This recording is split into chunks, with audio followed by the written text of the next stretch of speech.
tarata ye joué kalo kile mugan ani kɔnɔntɔn san 2025 an minnu sɔgɔlen Mali kunnafoni na su ani kile an ka foli b'aw bɛɛ lajɛlen aw bisimila Mali kunnafoni kɔnɔna na bamanankan kunnafoni kɛnɛ kan.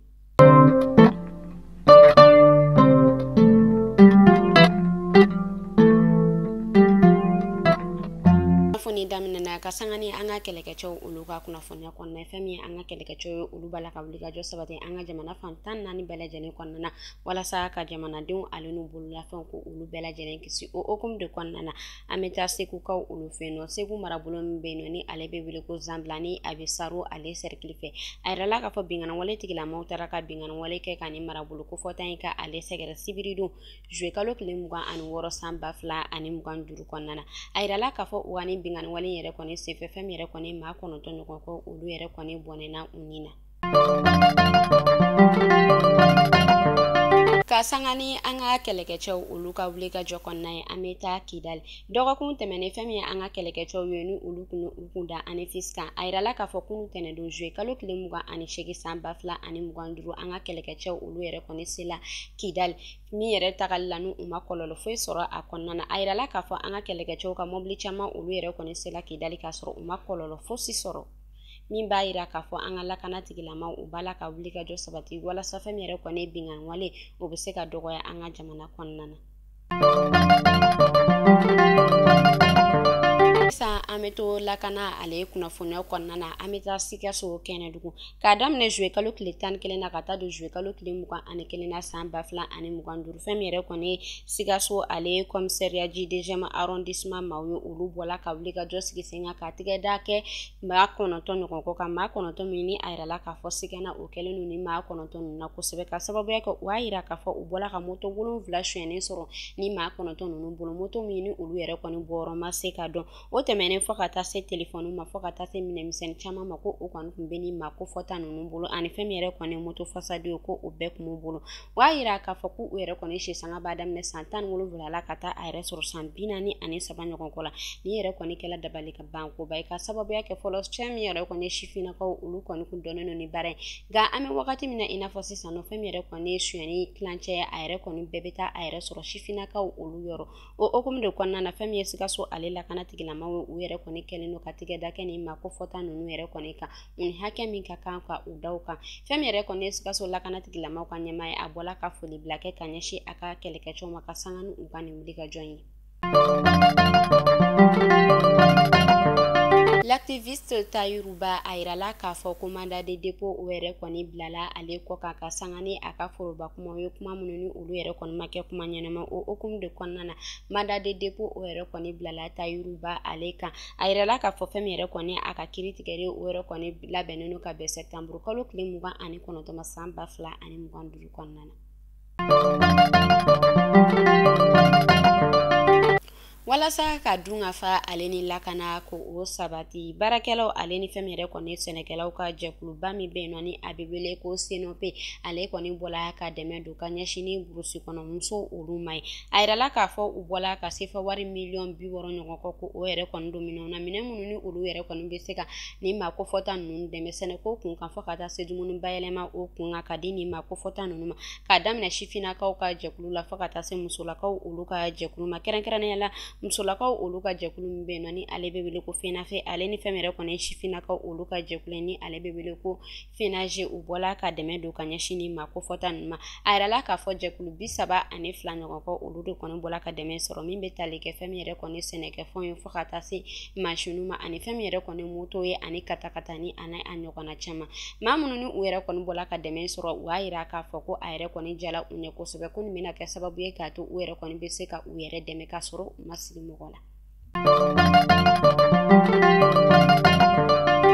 Ka sanga ni kɛnɛya kunnafoniyaw kɔnɔna ye walasa sifinnakaw olu bɛ se ka kɛnɛya basigilen o sɔrɔ fɛn min ye an ka diinɛ tigilamaw ye olu y'a yira k'a fɔ ko u yɛrɛ kɔni bɛ ɲɔgɔn dalajɔ kɛ wagati camanw na k'a daminɛ kerecɛn diinɛ maaw la minnu na olu y'a yira k'a fɔ ko u bɛ séminaire kɛ wagati caman ka kuma ɲɛnaminimafɛnw olu kɔlɔlɔ kan walasa sifinnakaw u bɛ se ka ɲɛnaminimafɛnw ye k'a to yen walasa u bɛ se ka kɛnɛya jolen o sɔrɔ ko u b'o kɛ wagati caman walasa ka u kisi ɲɛnaminimafɛnw tɔɔrɔ ma fɛn min yɛrɛ ye silamɛ diinɛ maaw fana ye olu yɛrɛ fana y'a yira k'a fɔ ko u yɛrɛ kɔni bɛ kuma caman dɔrɔku fo ka taa se ɲɛnaminimafɛn olu kɔlɔlɔ ma walasa fɛn min ye sifinnakaw ye u bɛ se ka nin fɛn kofɔta ninnu to yen cogoya min na o hokumu de kɔnɔna na chrétien diinɛ ma u yɛrɛ kɔni wele ko u yɛrɛ kɔni bila u y'a yira k'a fɔ ko olu yɛrɛ kɔni dɔrɔn tɛ se ka nin baara in waleya u ye wele ko o bila an ka ɲɛmaw ma walasa u yɛrɛ kɔni bɛ se ka kuma dɔrɔku kɔlɔlɔw kan ɲɛnaminimafɛn ale kɔlɔlɔ walasa fɛn min ye sifinnakaw ye u bɛ se ka nin fɛn kofɔta ninnu ka a to yen nɔ.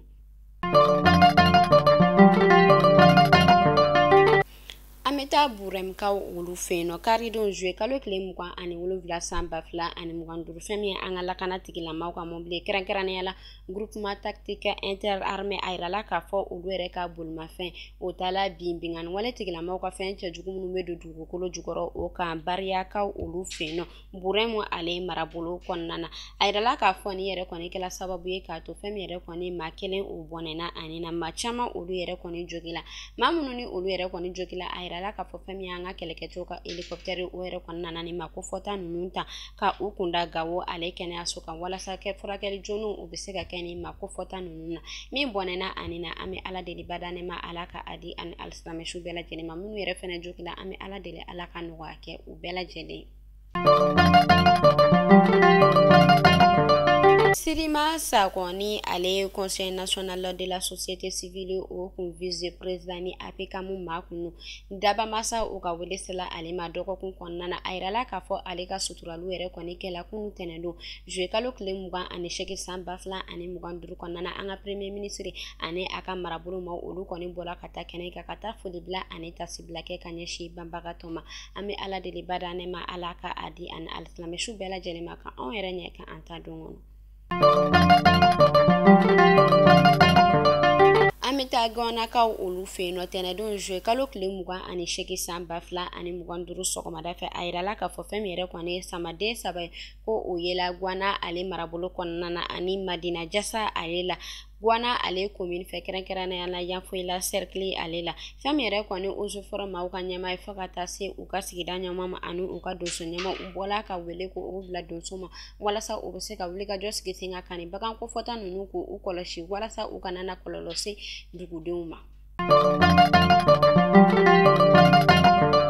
Ka sanga ni seko ale ni dɔnko kunnafoniyaw kɔnɔna ye fɛn min yɛrɛ kɔni jeliw ye olu kun dɔnnen don ni bɛn olu kun dɔnnen don ni ka maaw faamuya fo ka taa se maaw hakili sigili ma an bɛ wagati min na i n'a fɔ sisan nɔ fɛn min yɛrɛ kɔni jeliw ye olu ka ɲɔgɔn dɔgɔya o cayalen don kosɛbɛ ɲɔgɔn faamuyabaliya o yɛrɛ kɔni bɛ jeliw ni ɲɔgɔn cɛ fo ka taa se ɲɔgɔn dɔgɔyaw ma bɔlɔlɔ siraw olu kan o hokumu de kɔnɔna na fɛn min yɛrɛ kɔni an ka seko ni dɔnko tigilamaa damadɔ ye k'a daminɛ Mariam Bala Bigini Bagaba fo ka taa se Babani Kone ma ni olu minɛna an ka lakana tigilamaw fɛ ka sanga ni ɲɔgɔn faamuyabaliya ale ni ɲɔgɔn buruja ye bɔlɔlɔ siraw sanfɛ a yirala k'a fɔ kunnafoniya dɔw olu b'a la ka munumunu bɔlɔlɔ siraw sanfɛ minnu b'a la k'a yira k'a fɔ Bigini Bagaba ko ale yɛrɛ kɔni bɔla a yirala k'a fɔ ni kunnafoniya yɛrɛ kɔni tɛ kunnafoniya jalen ye ka sababuya kɛ a yirala k'a fɔ ni maa saba ninnu halisa u kɔni bɛ an ka lakana tigilamaw ka bolo kan an bɛ Ala deli Ala ka a ko ɲɛ tɔ nɔgɔya.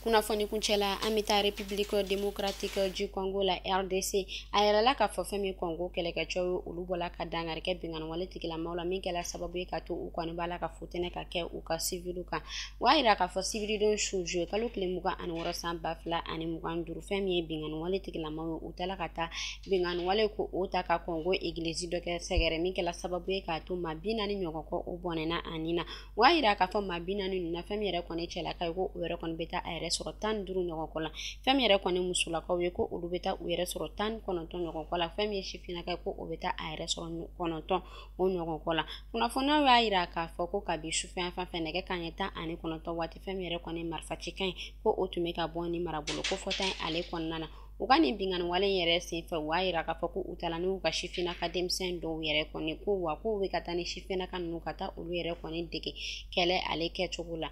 an bɛ Ala deli halisa Ala ka jamana ninnu basigi. Nin ne tun bɛ dansigikɛ bi kunnafoni na an ka foli b'a lamɛnbaga jɛkulu bɛɛ lajɛlen Mali kɔnɔ fɔ Mali kɔ kan aw k'an bɛn sini ni Ala man ka jɔn na.